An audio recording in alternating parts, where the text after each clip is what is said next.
Hey there, Amazing Tech here. Samsung has launched Galaxy Z Flip 3. It's been 3 years since they released the flip phone with a completely new form factor with a flexible display. So if you're one of those who believes in third time is the charm, this may be it for Galaxy Z Flip phones.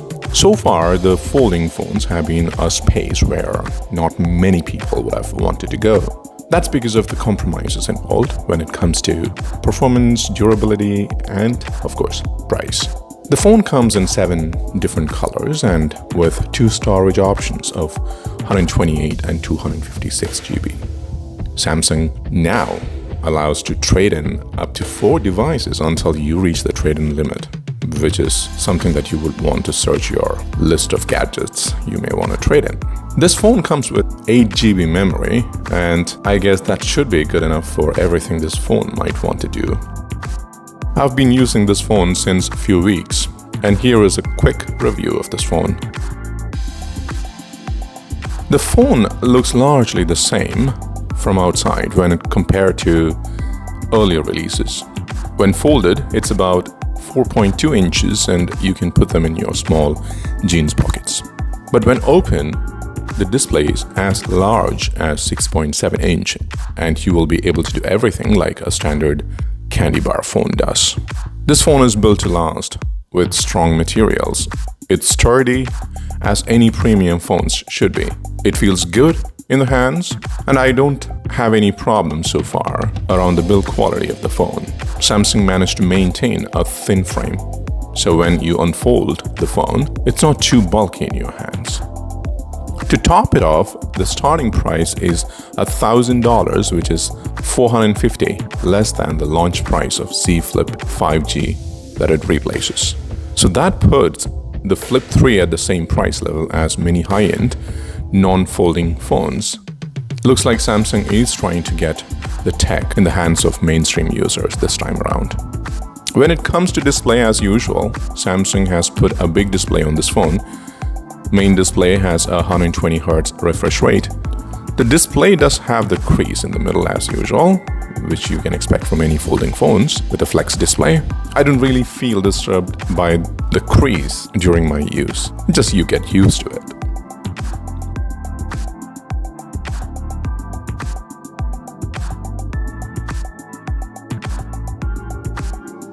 But the display is completely sealed off, so that no dust particle goes inside the frame, which is of course the reason for its IPX8 rating.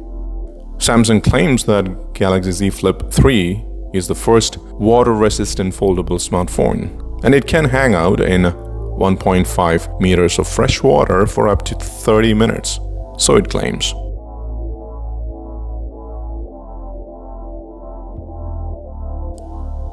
The cover screen, or the display, can do a lot more than before.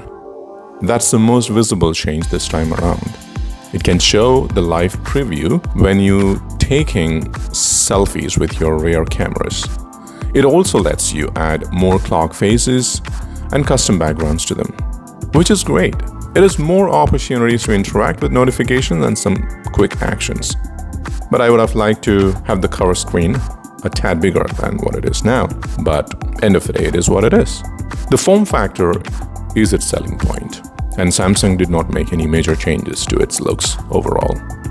But definitely, the design is more refined this time.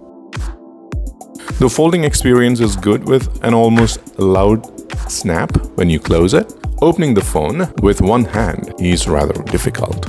I would have loved to easily open the phone single-handed than having to use both hands. But at the moment, this is how it works. When closed, the phone has a slight gap between the displays. But I think that's the design overall again. Unlike the previous versions, it doesn't scream or grind when you open or close it. Unlike the Fold 3, you cannot do any extended activities using the cover screen. To do anything, you have to open the phone with 2 hands. It takes time to perform any actions on this phone from a closed state to open state.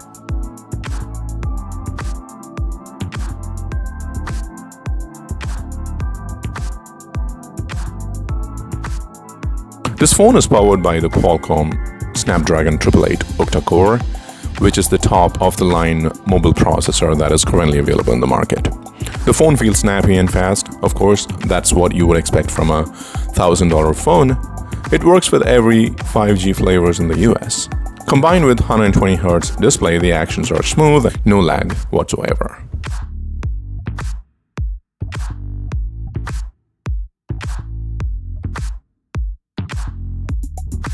Coming to the cameras, which is mostly the main draw for every smartphone nowadays, the cameras looks great, though Samsung hasn't gone out all the way with the high-end camera setup considering the form factor of this phone. On the front, it has a 10MP camera for selfies, and on the back has two cameras set up with 12MP wide and 12MP ultra wide that will help you capture the moments. All the software quirks are present and let you capture photos without holding the camera.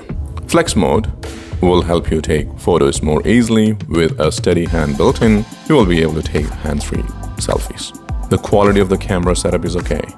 You can capture reasonably good images with it. If superior cameras are your priority on a phone, this may not be the phone for you. I did manage to capture a lot of images with this phone, and I felt they are good enough for an average user. So video recording capability is good enough to record anything you may want, and it surely is good at that. When you want to swipe through your pictures, leaving the phone standing like a mirror, the camera app adds a touchpad for your swipe or zooming the images, which is just a quirky camera app feature. And if you're someone who makes a lot of video calls, this phone will be a perfect companion for you. Flip 3 has a 3300 mAh battery that is powering this phone up. Based on my use, it did last for more than a day before I ran towards the charger, but the phone, like most of the recent flagship, doesn't come with a charger. So the charger is on you. So Samsung has largely refined this phone from where it was 3 years ago. From the very beginning, it has been a roller coaster ride, which started with a high price, underwhelming build quality and performance overall, to today, to a price that is affordable and supported by a solid build and performance that almost gives you the value for your money. Who is this phone for in the first place? Yes, that's the $1,000 question here. I think this will be the first flip phone for mainstream buyers, and not necessarily everyone would want it.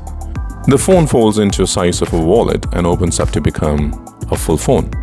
This can be a fashion statement for many, and for others, just pure convenience.